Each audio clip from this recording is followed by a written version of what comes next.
I watched the boy with interest as he toyed around with the symbols on the floor. He had cut the inside of his forearm and was smearing the blood on the kitchen tile to create the summoning sigil. I blew out a tired breath over my bifurcated tongue and blinked through the nictating membrane of my eyes. It was going to be one of those nights. He was one of those people, the kind that just had to throw in a macabre touch to everything they did. Blood was uncalled for, frankly cliched as well. If he had the means to, he would likely have tried to sacrifice a goat too. However, looking over the apartment, it was clear from his squalid living conditions that he likely couldn't afford a goat. He had likely spent his earnings on the black wax candles that he had placed around the circle. I could see him, but he couldn't see me yet. That was the problem with making the sigil too early. It opened a conduit through which I could see into the mortal plane. You'd be surprised how many times someone accidentally created a demonic sigil while trying to make a haunted park attraction look scary or a hot topic edgy. My summoning sigil is a fairly simple design after all. In the States, I could only watch. He still needed to invoke my presence. Hopefully, he wouldn't try the summoning ritual in Latin. Tibi magnam innominandum signa stellarum nigrarum mi vocare ti acamane. Shit. He was pacing back and forth, reading the words aloud, as if trying to figure out the correct accents and inflections. Each attempt was somehow worse than the last. I tried my best to piece together the invocation and make sense of what he was trying to say, but it was jumbled like he had plugged the words into Google Translate. At around the 7th incantation, I grew tired of waiting and decided to step through. It was better to get this over with now than spend my entire night in this dingy apartment. I spoke. Seriously, did you even bother to translate it? Tibi magnum innominandum signa stellarum nigrarum mi vocare te acamana.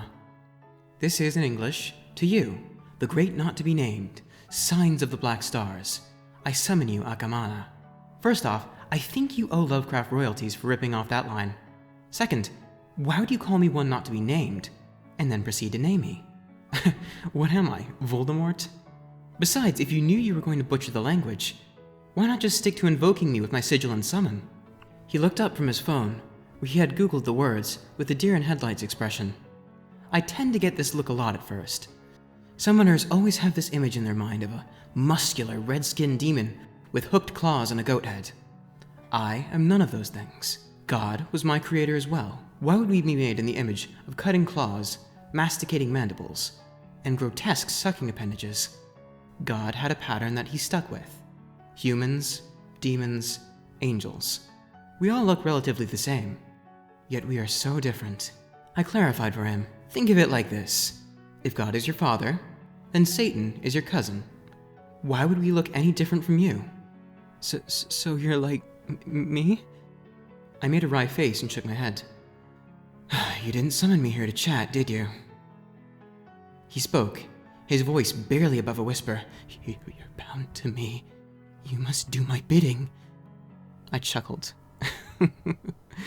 That's not how it works. I stepped over the seal and brought myself closer to him. He stumbled back and toppled over a chair. He whimpered impotently. But I had a demon trap. You were supposed to be trapped there. That's the problem with writing in blood. One break in the pattern, and it's all void.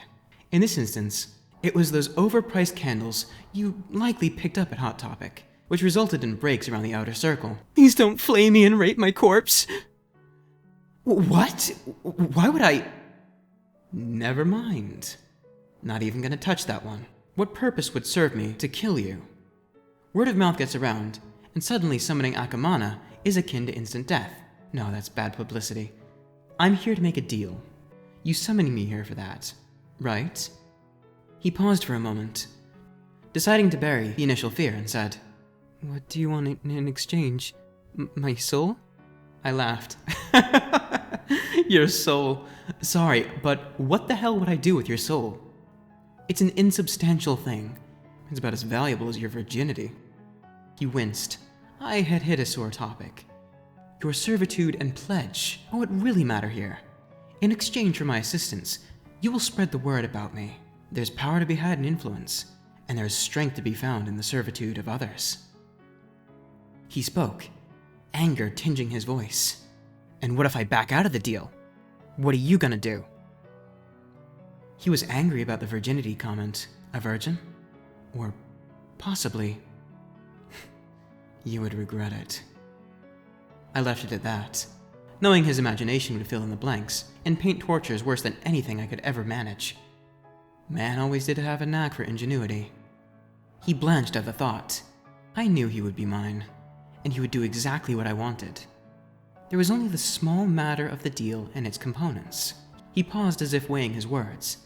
He had an endless sea of choices before him, and the opportunities to select only one. Did he want power? Wealth? Knowledge? His hands clenched by his sides, his cuticles turned white as he spoke. His anger was palpable. "I want you to torment someone for me." I listened patiently as he vented vitriol. "Beth Gallagher. Bitch. I want her to suffer. I want her nights to be haunted. I want her to lie awake in bed, wondering when it was in her life that everything went wrong for her. I want misfortune to dog her every step of the way, until she is so beaten down that the thought of doing anything roils in her stomach like curdled milk." He continued. His voice rose and turned bitter. "I want you to turn her dreams, hopes, and aspirations to ashes in her mouth. I want her to suffer every indignity imaginable. I want you to rot her womb so her children are stillborn, and every conception aborts in the wasteland that her body has become. I want..." "What did she do to you?" His invective halted. What does it matter? Do we need a reason to hate someone? What a human thought. If God were still interested in what was going on down here, he'd weep. "Are you going to do what I ask? Or do I have to summon someone else?" His attempt to force my hand would not go ignored or unpunished. I nodded my head and said, "What you ask will be done. I'll make Beth suffer innumerable horrors. Truly, the things you humans do for love never ceases to astound me." He gritted his teeth so hard, I thought they would shatter and chip in his mouth. I loved her. She didn't love me. You say you loved her, but that's wrong. No one would do this to another person if they didn't still have feelings for them. Rejection and love, hand in hand, bred this. I stepped back into the ineffective demon trap, ready to be gone from this world. He said nothing, his mouth agape like a gutted fish, gasping out its last moments. I didn't need to stick around. I would carry out my end of the bargain and hex this woman. He would spread word about me and convince more to summon me. He would lie awake at night with the realization that he had done all of this to the woman he loved. The more knowledge there was about me, the greater my influence would grow. Another thrall to evangelize my existence. The entire ordeal left me drained. It wasn't the energy I had exerted from being summoned. Slipping into and out of this world is like stepping through a pool of water. Easy, with no resistance. I was a welcome guest here. I had other reasons for my exhaustion. Humans have a tendency to do that to me. They can do something like that to the person they love. And yet they call us demons.